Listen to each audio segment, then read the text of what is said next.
जर तुम्ही सरकारी नोकरीसाठी प्रयत्न करत असाल आणि मी आता सांगतोय त्या राशी समजा तुमची असेल, लग्न किंवा चंद्ररास, तर जास्तीत जास्त शक्यता आहे की यावर्षी 2025 मध्ये तुम्हाला सरकारी नोकरी मिळण्याची शक्यता आहे.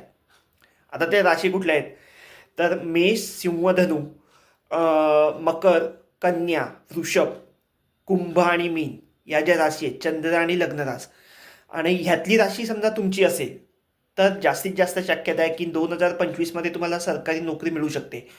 आता असंही होईल की तुम्ही मागे परीक्षा बऱ्याच दिल्या आहेत पण काही एक 2-3 मार्काने तुमचा चान्स गेला आहे.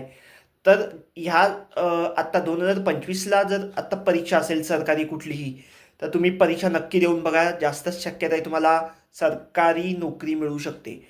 किंवा असंही होईल की आपणहून तुम्ही परीक्षा दिली आहे पण अजून तो रिझल्ट लागला नाही आहे, पेंडिंग आहे, काही कारणाने अजून रिझल्ट लागला नाही आहे, परीक्षा दिली आहे तुम्ही, तर स्वतःहून तुम्हाला ही संधी येऊ शकते या राशी जर तुमच्या असतील तर. त्याच्यामुळे काही काळजी करू नका, तुम्ही तुमचे प्रयत्न चालू ठेवा. तुमच्या प्रयत्नाला नक्की 2025मध्ये यश येणार आहे. पुढे सगळं काही छान होणार आहे. All the best.